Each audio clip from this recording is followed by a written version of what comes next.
যাই হোক আজকে আমরা দুই ভাই বোন একসাথে আমার সাথে জামাই নেই আমার সাথে বউ নেই আর অবশ্যই আমাদের চ্যানেল নতুন হয়ে থাকলে চ্যানেলটা সাবস্ক্রাইব করে দিও আর রাত 9টায় কিন্তু আহাদ ভাই চ্যানেলে নতুন একটা ব্লগ আপলোড হয়ে যাবে সবাই অবশ্যই দেখে এসো। অনেকে আমাকে বলো আপু তুমি কিভাবে স্লিম হইছো দুইটা বাবু হওয়ার পরেও।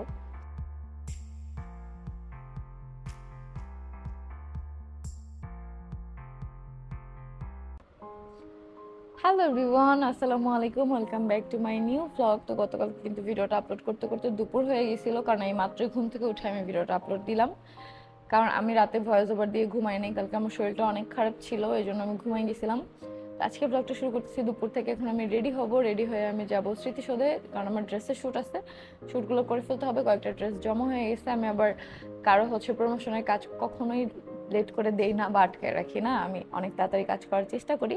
আজকে একটা ড্রেসের শ্যুট করব, কালকে আরেকটা, পরশুদিন আরেকটা, এর মধ্যে আবার বোরকার শ্যুট আছে কিছু। তো দেখি এখন আমি রেডি হব। আগে আজকে সকালবেলা উঠে চা খেলাম, তাও আবার রং চা খাইছি। আজকে অনেকদিন পর রং চা খাইতে ইচ্ছা করতেছিল। তো এখন ভাত একটু পরে খাবো। আম্মু সেই সকাল থেকে আমার পিছনে দৌড়াইতেছে যাতে আমি উঠে ভাত খাই। আমি ঘুম থেকে উঠে সাথে সাথে ভাত খেতে পারি না। তো ভাবলাম ব্লগের ইন্ট্রোটা নেই, না হলে আর ব্লগ শুরু করা হবে না। তাই চা খাওয়ার পরে এখানে ব্লগের ইন্ট্রোটা নিলাম। তো কে কোন জায়গা থেকে আমাদের ব্লগ দেখতেছো অবশ্যই কমেন্ট করে জানাবা। আর অবশ্যই আমাদের চ্যানেল নতুন হয়ে থাকলে চ্যানেলটা সাবস্ক্রাইব করে দিও। আর রাত 9টায় কিন্তু আহাদ ভাই চ্যানেলে নতুন একটা ব্লগ আপলোড হয়ে যাবে, সবাই অবশ্যই দেখে এসো। আজকে একটা জিনিস ডাবল কষ্ট করতে হয়েছে। দেখো আমার কিন্তু মাইক্রোফোন লাগানো, বাট মাইক্রোফোন বন্ধ ছিল না, কি সমস্যা ছিল আমি জানি না, কোনো ভয়েস রেকর্ডই হয় নাই। আমার আবার ভয়েস ওভার দিতে হচ্ছে। আমি তোমাদের সাথে এত সুন্দর গল্প করতে করতে রেডি হচ্ছিলাম, তো ফার্স্টে আমি ড্রেসটা দেখাচ্ছিলাম, মাইক্রোফোন কিন্তু অন দেখাচ্ছে। তাও কেন যে আমি বুঝতেছি না যে কথাগুলো আসলো না, আসলে এটার কোনো সমাধান নাই। তো এখন আমি ফার্স্টে ময়শ্চারাইজার দিচ্ছি, কারণ আগে থেকে আমার টোনার দেয়া ছিল। এখন ময়শ্চারাইজার দিয়ে তারপর সরাসরি ফাউন্ডেশন অ্যাপ্লাই করবো। আর আজকে আমরা যাবো স্মৃতিসৌধে ফটোশ্যুট করতে, কারণ আমাদের বাসার পাশেই স্মৃতিসৌধ। ওইখানে অনেক সুন্দর সুন্দর ব্যাকগ্রাউন্ড আছে, সুন্দর সুন্দর লোকেশনে সুন্দর পিকচার তোলা যায়, ভিডিওস করা যায়, যার জন্য। তো এখন ভালো করে ময়শ্চারাইজারটা দিয়ে নিছি। আর আমি এত পটপট করছি। এমনিতে আমি নর্মালি একা রেডি হলেও কথা বলতে থাকি। তোমাদের মধ্যে কে কে এরকম আছে একা একা রেডি হওয়ার, একা একা কথা বলতে থাকো? অবশ্যই কমেন্ট করে জানাবো আজকে আমাকে। তা আমি কোনো কিছু খুঁজে নিয়ে পেলে নিজের বলি যে এটা কই গেল, এটা কই গেল, এটা কই রাখলাম। আর এখন আম্মু সব কিছু আমার গোছায় রাখে। আমি এলোমেলো করে বাইরে শুটে গেলে এসে দেখি আম্মু গোছায় রাখছে। মাঝে মাঝে এরকম হয়, আবার নিজেও গোছাই। তো এখানে দেখো আমি ফাউন্ডেশনটা সুন্দরভাবে অ্যাপ্লাই করতেছি। ফাউন্ডেশনটা আমি ভাবছিলাম যে না, আমার থেকে অনেক বেশি লাইট কালার না, একদম আমি স্কিন টোনের সাথে এটা পারফেক্টলি যায়। দেখো দেওয়ার পরে আমার গলায় কিন্তু ফাউন্ডেশন দেওয়া নাই, বাট বোঝা যায় না, একদমই আমার স্কিনের টোনের সাথে পারফেক্ট এটা ম্যাচ হয়েছে। তো এরপর আমি পাউডার দিয়ে এখন অ্যাপ্লাই করবো ব্লাশ। আর ব্লাশ দিতে অনেক ভালো লাগে, একদম গাল ভরে ভরে, যে গাল একদম লাল লাল থাকবে। আর নাকে আর থুতনিতে অনেক বেশি মজা লাগে। এই থুতনিতে ইন্ডিয়ান একটি সিরিয়াল দেখে দেয়া শুরু করছিলাম, মিঠাই। তোমরা কে কে সিরিয়ালটা দেখতে অবশ্যই কমেন্ট করে জানাবো। আমার বিয়ের আগে আমি আম্মুর সাথে সিরিয়াল দেখতাম অনেক বেশি, জি বাংলা, স্টার জলসায়। এখন আর দেখা হয় না, কারণ তোমাদের ভাইয়া, আমাদের কিন্তু আকাশ কেনা আছে, তাও লাগাই দেয় নাই। আর ডিশও লাগাই দেয় নাই, বলে দরকার নেই সিরিয়াল দেখার, কারণ লাগালে আমি সিরিয়াল দেখবো, এই জন্য দেখতে দেয় না আমাকে। তোমাদের ভাই পছন্দ করে না, এই জন্য। তো এরপরে হালকা একটু হাইলাইটার দিলাম, যেহেতু দিনের বেলা বাইরে যাচ্ছি তাই একদমই অল্প সামান্য দিব। আমি নর্মালি হাইলাইটার তেমন দেই না, তারপর আজকে একটু ক্যান দিলাম, জানি না, একটু দিতে ইচ্ছা করলো আর কি। তো তারপরে আমি এখানে খুঁজতেছি, দেখো যে কি খুঁজে পাচ্ছি না, এখন কি দিব। আমি সাজতে গেলে ভুলে যাই মাঝে মাঝে, ওইভাবেই মাস্কারা যেমন দিতে আমার মনেই থাকে না। আমার অনেক সুন্দর একটা মাস্কারা ভেঙে ফেলছে কে, আসলে আমি জানি না। আমি দিতে যাওয়ার পরে দেখি যে ভাঙা, তাও আরও আগে। যাই হোক, তো এরপর আমি এখন আইশ্যাডো দিব। আইশ্যাডোর ব্রাউন কালারটা দিতে দিতে আমার একটা ব্রাউন কালার শেষ, তারপর ওই ব্রাউন কালারেরই আরেকটু ডার্ক, ওইটা এখন আমি দিচ্ছি। আমি বেশি আইশ্যাডো দিই না, তোমরা ভিডিও দেখলে বুঝতে পারবা, খুবই কম দেই, একদমই হালকা নিউড কালারের বা ব্রাউন কালার দিয়ে দিই। চোখের নিচেও হালকা একই ব্রাশ দিয়ে একটু ঘষে দিলাম। একদম সিম্পলি টুকটাক যেই মেকআপ, সেটা বলে যে একদম সংক্ষেপে মেকআপ যদি কেউ করতে চাও, সেটা তোমরা এখান থেকে শিখতে পারো যে সংক্ষেপে কিভাবে মেকআপ করা যায়। আমার বেশি কিছু দিতে ভালো লাগে না একদমই। তো এখন আমি আইব্রোটা আর্ট করবো। আর এখানে তোমাদের সাথে পটর করতেছিলাম, আমি কি বলতেছিলাম আমার মনে নাই, বাট এখন যেহেতু ভয়েস নাই তাই আমার ভয়েস ওভার দিতে হচ্ছে। তো তোমরা যারা আমাদের চ্যানেল নতুন আসো অবশ্যই চ্যানেলটা সাবস্ক্রাইব করে দিও। আর রাত 9টায় কিন্তু আহাদ ভাইতে নতুন একটা ব্লগ আপলোড হয়ে যাবে, অবশ্যই দেখে আইসো সবাই। আর এখন আইব্রোটা আমি আর্ট করতেছি সুন্দর করে। আমার আইব্রো এমনিতেই মাশাআল্লাহ অনেক বেশি ডার্ক, তাই আমি হচ্ছে একদম ব্ল্যাক কালার দিয়ে কখনো আর্ট করি না। আমার কাছে কেমন যেন আইব্রো যদি একদম কালো থাকে উইয়ার্ড লাগে জিনিসটা দেখতে, তাই আমি সবসময় হচ্ছে একটু ব্রাউন কালার দিয়ে তারপরে হচ্ছে আর্ট করি, যাতে দেখতে ন্যাচারাল লাগে। কারণ অনেক বেশি আর্টিফিশিয়াল কোনো কিছুই দেখতে ভালো লাগে না আমার কাছে আর কি। আমার পার্সোনাল চয়েস এটা, যার যার চয়েস আলাদা আলাদা। যে আইব্রো একদম কুচকুচে কালো থাকবে ওটা ভালো লাগে না দেখতে, একটু ন্যাচারাল টোন থাকলেই আমার কাছে ভালো লাগে। তো এরপর আবার যেন আমি কি খুঁজতেছিলাম, মনে হয় লিপ লাইনার খুঁজতেছি। সব কিছুই খুঁজে খুঁজে আমার বের করতে হয়, একদমই সোজাসুজি পেয়ে যাই না, মনে থাকে না কোথায় কি রাখছি। তো এই যে ব্রাউন কালার হচ্ছে একটা লিপ লাইনার নিয়ে আসছি, লিপটাকে আগে লাইন করব, তারপর আমার নতুন যে লিপস্টিকগুলো আছে সেখান থেকে একটা অ্যাপ্লাই করব। নতুন লিপস্টিকগুলো আমার কাছে অনেক ভালো লাগছে, আর এটা অনেক বেশিক্ষণ একদম লং লাস্টিং করে, আমার অনেক ভালো লাগে। আর কালারগুলোও এত সুন্দর, প্রত্যেকটা কালার সুন্দর আর অনেক বেশি মানায় যে কোনো ড্রেসের সাথে। তো দেখো লিপটা আগে লাইন করে নিছি, এখন হচ্ছে লিপস্টিক দিব, তারপরে আমার রেডি হওয়া শেষ হয়ে যাবে। এই যে আমি নতুন যে বক্সটা আমার লিপস্টিকে সেটা নিয়ে আসছি। এই ছোট ছোট লিপস্টিকগুলো না সব থেকে বেশি শান্তি, যেগুলো তুমি ছোট ব্যাগেও ক্যারি করতে পারবা, একদম যারা পার্স হচ্ছে নাও তারাও হচ্ছে ক্যারি করতে পারবা। তো লিপস্টিকটা ভালো করে অ্যাপ্লাই করে নিছি। দেখো অল্প একটু দেওয়ার পরে, আমি নিচের ঠোঁটে দেওয়ার পরে কিন্তু উপরের ঠোঁটে এমনিতেই হয়ে গেছে, জাস্ট একটু সাইড দিয়ে লাইন করে দিলাম। এছাড়া কিন্তু বেশি পরিমাণে লিপস্টিক লাগে না, নতুন তো এখনও শুকায় যায়নি, তাই অল্প একটু অ্যাপ্লাই করলেই হয়। আগে ভাই এমন একটা সময় ছিল আমি আইলাইনারও দিতে পারতাম না, তারপর লিকুইড লিপস্টিক দিতে গেলে ছড়ায় যেতেও পারতাম না। কত কিছু যে মানুষ বয়সের সাথে সাথে আস্তে আস্তে শিখে, আগে টোটালি সাজতাম না। দেখতাম যে স্কুলে কত মানুষ কত সেজে গুজে যায়, ভাই আমি পারতাম না একদমই, কারণ আমি সাজতেই পারতাম না। কোনো কিছু দিব কি, চুলটা কোনো রকম বেঁধে স্কুলে চলে যেতাম দৌড় দিতে। আর এখনকার মেয়েরাও তো স্কুলে ভাইরে ভাই 5-6 মেয়েরাও যে সাজুগুজু করে যায়। যাই হোক, এরপরে এখানে আব্বু কি যেন বলতেছিল আমাকে, তো সেটা দেখতেছিলাম যে আমার নাইট ক্রিম আর বডি ক্রিমটা হচ্ছে আব্বু একটা ফ্রেন্ডের জন্য অর্ডার দিয়ে আনাইছে, কারণ আব্বুর মুখের সব দাগ চলে গেছে দেখে, হাত পা একদম ফর্সা হয়ে গেছে। আব্বু এটা দেখে তার ফ্রেন্ড বলছে যে এটা কি কি ইউজ করতেছো তুমি এখন, তো বলছে আমার মেয়ে এটা এনে দিছে। তো সেখান থেকে হচ্ছে আব্বুর ফ্রেন্ডের জন্য আমি এনে দিছি, তো সেটাই আব্বু এখন দিয়ে আসবে, তাই ওটা চাইলো আমি দিয়ে দিলাম। আর বাসার সবাই তো ব্যবহার করতেছি। নাইট ক্রিমটাও এত বেশি ভালো, আর বডি ক্রিমটাও অনেক বেশি ভালো, অনেক তাড়াতাড়ি কাজ করে। আর এই যে দেখো আমি মাস্কারা দিতে ভুলে গেছিলাম, এরপরে হচ্ছে মাস্কারাটা অ্যাপ্লাই করতেছি সুন্দর করে। আর আমার আইলাইনার পরতে তেমন একটা ভালো লাগে না, আমি খুব কমই দেখবো আইলাইনার পরে, আমার মাস্কারা পরতেই বেশি ভালো লাগে। আর লেন্স পরতে আমার অনেক বেশি ভালো লাগে, বাট ইদানিং কেন জানি না আমার সব কিছুতে একটু অলসতা লাগে। আর আজকে কেন জানি আমার মনটা খুব খারাপ ছিল, কোনো কিছুতেই আমার ভালো লাগতেছিল না।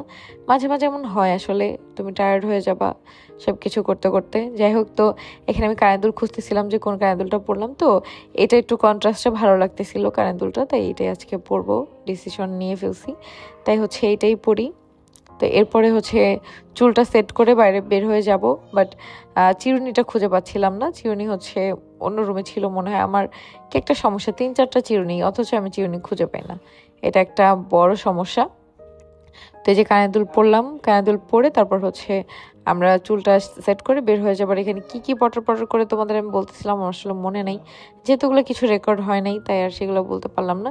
তো এখানে আবার আমি চিরুনি খুঁজতেছিলাম, বাট চিরুনি হচ্ছে পাই নাই, তাই হচ্ছে ওই রুম থেকে চুল আশ্রয় তারপর বের হয়ে যাব, মানে মুন্থার রুমে যাব, ওখানে গেলে অবশ্যই পাবো চিরুনি। তারপর হচ্ছে বের হয়ে যাব আমরা বাইরে শ্যুট করে, মানে ফটোশ্যুট করে, তারপর কিছু ভিডিওস নিয়ে তারপর হচ্ছে আবার বাসায় আসবো। আজকে আবার আমার গানের টিচার আসবে হঠাৎ করে, মানে কিছুদিন তো জানোই বাসার মধ্যে একটু ঝামেলা ছিল, তাই আসতে বলি নাই হচ্ছে স্যারকে, তো আজকে বললাম, অনেকদিন পরে আজকে আসবে। কেন জানি না বড় হয়ে গেছি, তাই ছোটবেলার মতো ওই এক্সাইটমেন্ট আর কাজ করে না। ছোটবেলায় যে গান শিখবো, হারমোনিয়াম কিনবো একটা ছিলাম, ওইটা এখন আর নাই। আমরা এখন বের হয়ে যাচ্ছি, কারণ তোমাদের ভাই আগেই বের হয়েছে, তোমাদের তো বলছে একটু কাজে গেছে। আমরা 4 জন এখন বের হচ্ছি, আমি আর আমার 4টা বিচ্ছু, সামি, ইরফান, রাজ, 3টা বিচ্ছু আমার।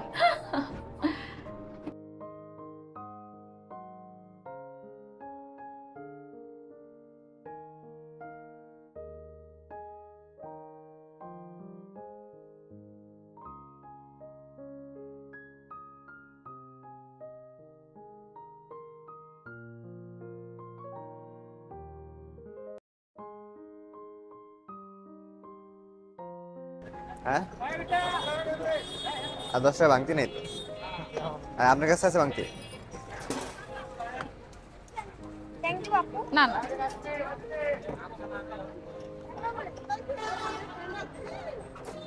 আসছি তো আজকে স্মৃতির সাথে ভিড় কম, কারণ আজকে নাকি ফুচকার দোকান সব দোকান উঠাই দিচ্ছে, সব ফুচকা যাই হোক আজকে আমরা দুই ভাই বোন একসাথে। ওর সাথে জামাই নেই, আমার সাথে বউ নাই। ভালো ঝামেলাগুলো নাই।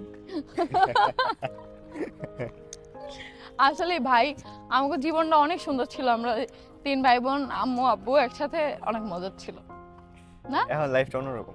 এখন আবার অন্যরকম, কিন্তু ওই ছোটবেলার জীবনটা অন্যরকম ছিল।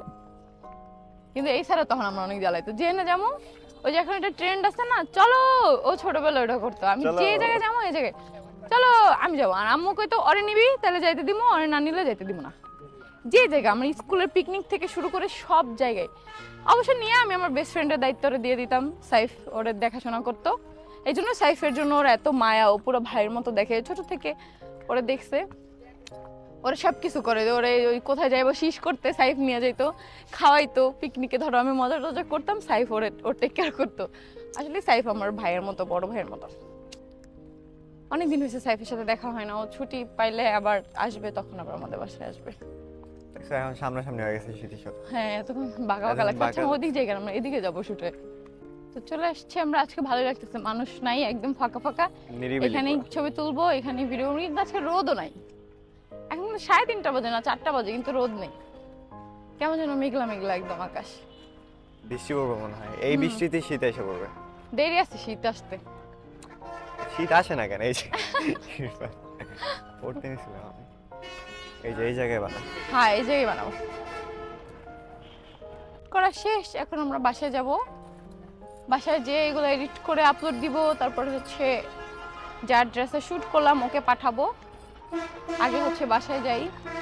আজকে অনেক থমথমে গরম, রোদ নাই, বাট তাও কেমন গরম লাগতেছে। সানলাইট থাকলে আমি আরেকটা শুট করে ফেলতাম। আমাদের ইরফানে আজকে কি জানি হয়েছে, কি হয়েছে? আর এখানে মানে সব সময় যদি একটা চেঞ্জিং রুম থাকতো আমার অনেক সুবিধা হতো, আমি অনেকগুলো ড্রেস নিয়ে এসে চেঞ্জ করে করে এখানে ভিডিও বানাতে পারতাম। বাসায় এসে একটু বারান্দায় একা একা সময় কাটাইছি। আমার কেন জানি না আজকে মনটা খুব খারাপ ছিল, কোনো কিছুই ভালো লাগতেছিল না আমার। বাইরে থেকে আসছি, আসার পরে একটু বারান্দায় গেলাম, তারপরে যে এখানে জলপাই ভর্তা খাইলাম একটু, আবার আমার ফ্রেঞ্চ ফ্রাইও দিয়ে গেছিল, সেটাও একটু খাইলাম। এখন হচ্ছে আইসক্রিম খাবো, কিন্তু আইসক্রিমের চামচটা করে রাখলাম। হালকা রাতে দেখছিল এটা যতটুকু আমি খাইছি, বাকিটা আছে ফ্রিজে। আল্লাহ বক্সটা কি সুন্দর,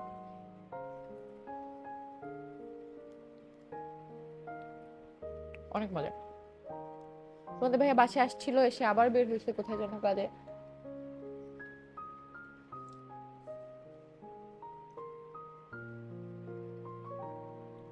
রাজকে পাঠিয়েছি হচ্ছে পাখির খাবার আনার জন্য, পাখির খাবার শেষ, আনা হলে তারপর পাখিকে খাবার দিব।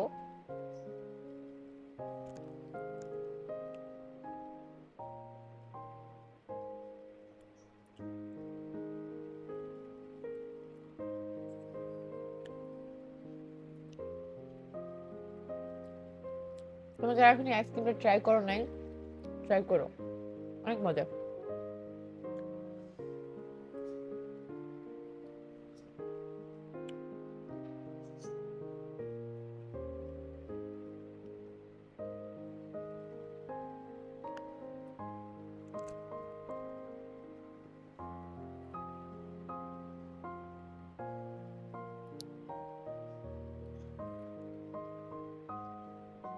অনেকে আমাকে বলো আপু তুমি কিভাবে স্লিম হইছো, দুইটা বাবু হওয়ার পরেও বোঝা যায় না যে দুইটা বাবু আছে।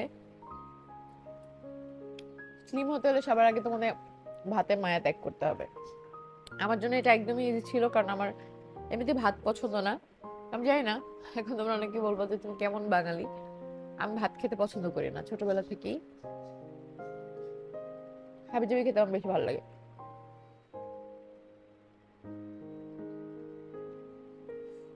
ওই জন্য আমার ওজনটা কমতে আরো বেশি আমার হেল্প হয়েছে, কারণ ভাতে তোমাদের প্রচুর ফ্যাট বাড়ে, বেলি ফ্যাট বিশেষ করে। তো তুমি ওয়েস্টার্ন পরো, যাই পরো, তোমার পেটটা যদি অনেক বেশি থাকে, তুমি আনমেরিড হলো তোমাকে মনে হবে 2-3 বাচ্চার মা। আর মোটা হলে এমনি বয়স কয়েক গুণ বেশি লাগে, ভালো লাগে না দেখতে। স্লিম ফিট থাকলে নিজের কাছেও ভালো লাগে। আবার মোটার মধ্যে আছে না একটা যে একটু গুলুমুলু, ওটাও ভালো লাগে। বাট সবাই ফিট হতে চাও। আসলে ফিট থাকা যে শুধুমাত্র সৌন্দর্য সেটা না, এটা তুমি ইন ফিউচারে তোমার অনেক কাজে দিবে। যখন তোমার একটু বয়স হবে তখন তোমার দুর্বলতা বাড়বে না, তুমি স্ট্রং থাকতে পারবা, ফিট থাকতে পারবা। প্রত্যেকটা মানুষের কিন্তু জিম করা উচিত। আমি তো করি না, বাট জিম করা উচিত শুধু ফিট থাকার জন্য না, ভবিষ্যতে স্ট্রং থাকার জন্য।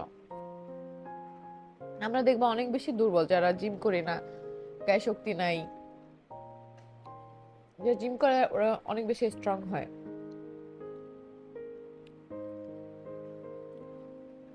আইসক্রিমটা অনেক মজা ভাই।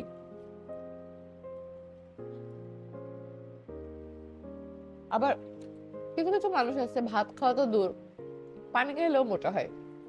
আসো না এমন কেউ? তখন কিছুই খাইতে হয় না, তুমি নর্মাল পানি খাবা তাও দেখবো তোমার ওজন বাড়তেছে। আর কিছু কিছু মানুষ আছে এত বেশি খাবে তাও মোটা হবে না,